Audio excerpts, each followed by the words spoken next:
Hey guys, it's Sharika and welcome back to my channel. If you guys are new to the channel, don't forget to subscribe before you leave. I would love to have you. So today we are doing some Dungeness crab. I have my mayo mustard dip here. And for today's drink, I'm just doing a cucumber lemon water. So let's go ahead and say grace. Amen. Hey y'all, happy Monday. I'll go ahead and get started because I am hungry. I've been craving crabs all weekend long. And we do have a story time. Thank you for everybody that checked up on me. A lot of y'all keep asking if y'all hope I feel better. I wasn't that type of sick. I'm sick and tired of all this BS that's going on. So I probably won't be okay until we get the justice that we need. So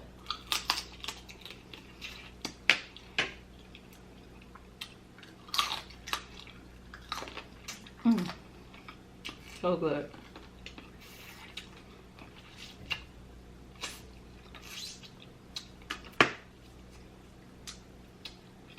If y'all are wondering about my nails, these are press-ons from Amazon this time. I ordered the ones that you can polish yourself.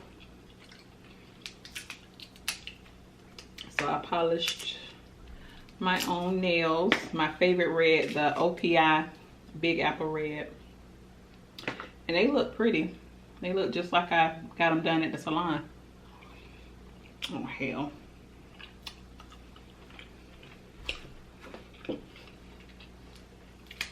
So I think I did a good job.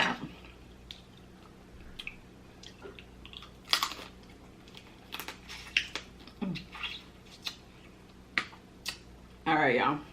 So let's get into the story time.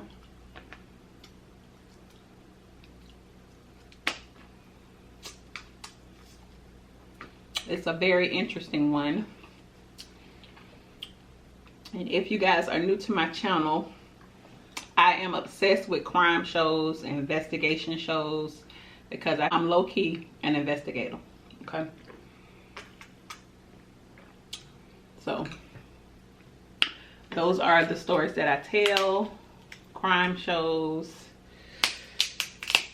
Mostly, you know, I like shows on the ID channel is like one of my favorite channels. So this story is from See No Evil. And that comes on the investigation channel. I want to say on Monday nights, but I have mine set on record, so I don't have a link. I'm not too sure if they show those on YouTube or not. I'm not too sure. But there was a girl named Jalissa. This is her real name, y'all. I ain't using Keisha. A girl named Jalissa. Oh. She was a college student. But she wanted to also be an actress. So she left her family and moved away to New York to pursue an acting career.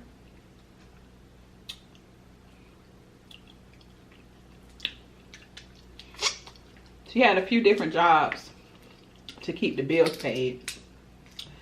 One of the jobs that she had, she was doing massages on the side.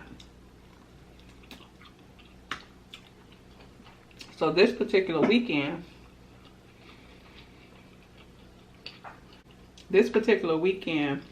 was a big money weekend because it was the weekend that they had a marathon. And usually the runners would come to get massages before and after the marathon. So she got a hotel at a Marriott. And one of the guests heard screaming. They called security. When the security got up there, Jalissa was on the ground, surrounded by blood, and she had a zip tie on her arm. So of course he called the police. When they got there, it was too late. I forgot my straw. So the investigation begins. They go into the room, they look around, they notice that everything was set up for her to give a massage, but they never made it to that area because nothing was touched over there. They took the little plastic zip tie, not a zip tie, but you know, like the little plastic handcuffs. They took the plastic handcuffs. She only had one on her arm. There was a fingerprint on that handcuff. So of course they sent it off, but that takes a few days. The security shows the police officers the different cameras that they have around the property. And he also tells the police officer that there was a similar incident at another hotel down the street. So they reach out to the girl. She was also a massage therapist. And she said the guy came in. As soon as she, you know, she let him in, he walked past her. As soon as she turned her back to close the door, he attacked her and he robbed her for $800 and left. But he did tie her up with the exact plastic handcuffs and he taped her mouth up.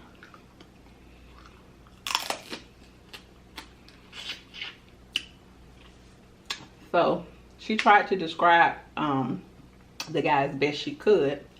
They asked her if she would be able to identify him if, you know, they saw him. She said yes. So they pulled the cameras to the hotel where she was staying. She saw the guy, but the footage was too grainy, so they didn't have like a clear shot of his face. So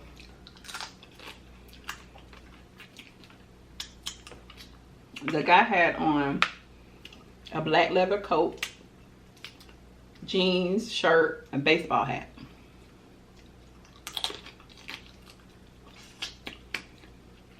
They couldn't see his face at all because of the baseball cap being pulled down so low. So they go back to Jalissa's hotel. They look at the footage. The exact same outfit. He had the exact same outfit on. The leather coat, the baseball hat. Same jeans, shirt, everything. They showed it to the girl. She said, it's the same dude. So they followed him out because it was like in a area where they had like the mall next door to the hotel.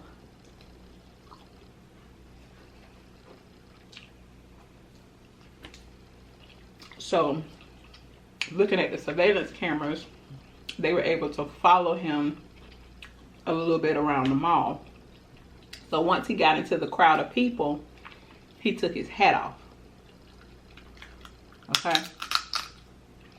He took the hat off and he turned a little to the left so they were able to get a side shot of his face, but they still, you know, can't see it perfect. They still don't have a perfect shot. One of Jalissa's friends came down to the station and she said that she was the one that would set up Jalissa's appointments and they would put the ads out on Craigslist. So this guy, we'll just say he used the name Anthony. He responded to the ad that was on Craigslist.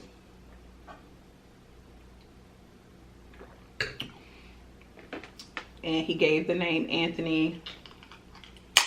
She gave the police the email and the telephone number that he provided her to set the appointment. So they followed up on that information. Turns out it was bogus. So he used like an email address that he just created maybe 2 days before the attack. I think he used like one of those little prepaid cell phones where you don't have to give your name and all of that, your social security number and stuff like that. So they decide to put the image out that they captured from the surveillance footage on the news to see if anybody recognized his face. So they had a few people come forth on, you know, who they think it might be. So they came up with this one dude, and they had his name. The police ended up running a tag on a car that was parked outside somewhere. It registered to the name that the guy they were looking for from, you know, the tips that were called in. So they bring this dude in. They bring him in, they question him. The dude on the surveillance camera had blonde hair. This dude had dark hair. He was a bigger dude than what they saw on the surveillance camera. But because of the name and the tips that they got, they still went ahead and questioned him. The guy had an alibi. He was with 20 people on a party bus. They checked the alibi. He checked out.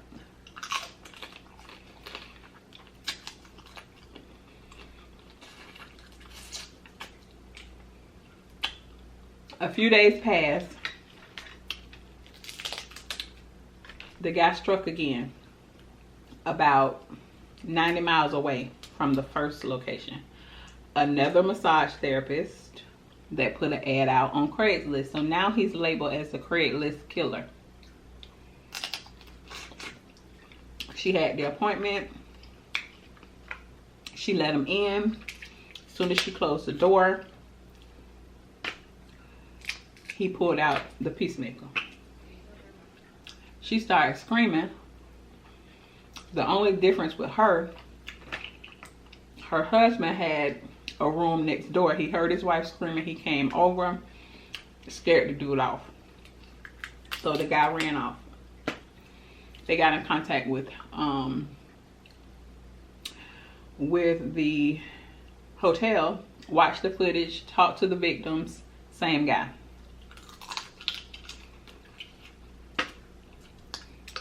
So now, you know, they're getting kind of nervous because, you know, it's the weekend of this big event. So it's going to be a lot of people in town. They get another tip. Somebody calls in and they say that the picture that is shown on the news looks like one of their classmates. Excuse me, I need to turn my phone off.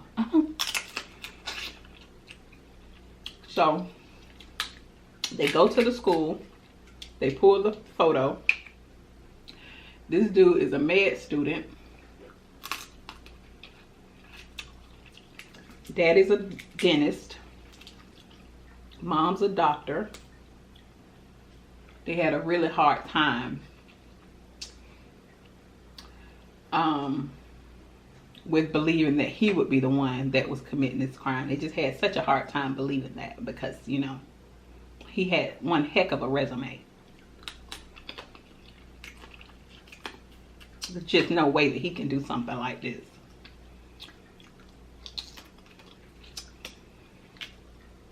So they decide to do a 24-hour surveillance on the guy's house.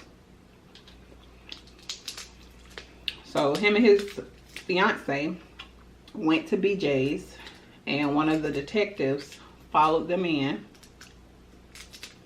Anything he touched, like if he touched something and put it down, they would grab it, put it in their basket to see if, you know, they can get the fingerprints, because they had the fingerprints from the zip ties on Jalissa.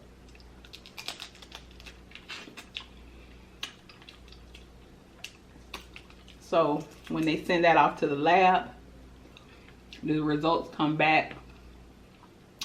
They can't pin the two together.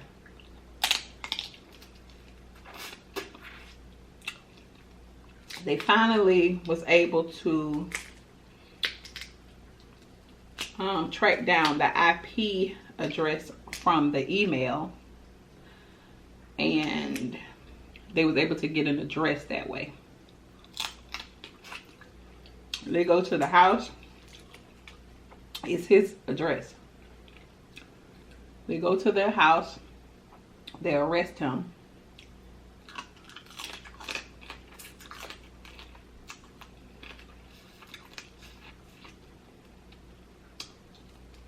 When they search the house, they find a book bag that had the zip ties in it. They found the telephones that he was using to make the phone calls. They found the computer. They found an anatomy book that had a cutout in the book, the shape of the peacemaker that he hid the gun in the book. So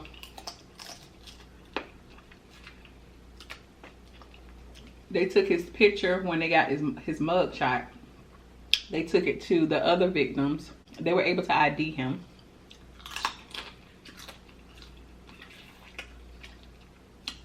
As the guy that robbed him. And they arrest him and charge him with murder and I think like attempt and robbery or something, armed robbery for the other women. Well, so I think a few days late, like a week later, he ended up taking his own life in his cell. Coward. So they said that they think the difference with Jalissa and the other women was when he pulled out the gun, she fought back.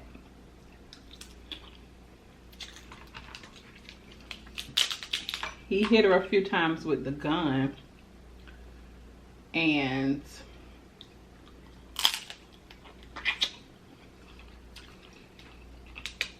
then he shot her. And the reason why he didn't rob her was because, you know, they're in a hotel. So he had to get out of there. So that's why he didn't get away with any money. So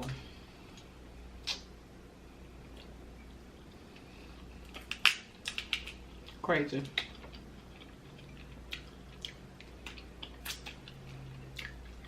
So again, that's from the show See No Evil. It might be on demand, I'm not sure. The episode should be Craigslist Killer.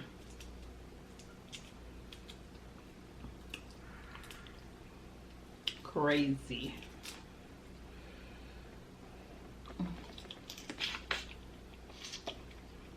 Those of you that's wondering, I got these crabs from Rose.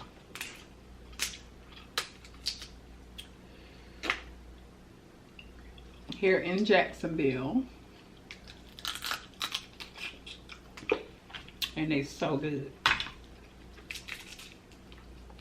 I've been craving seafood all weekend.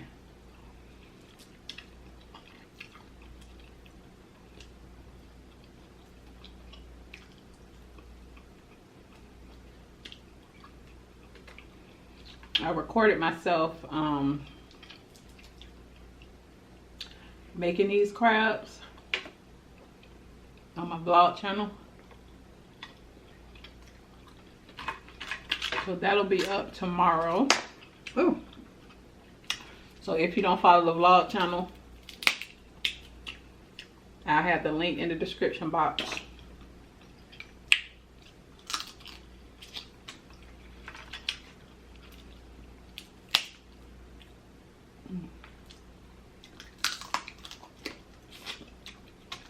So good. Okay guys, so I hope you're done eating. If you're eating with me, don't forget to like, share, and subscribe. Don't forget to click the next 2 videos, and I'll see you guys on the next one. Bye y'all.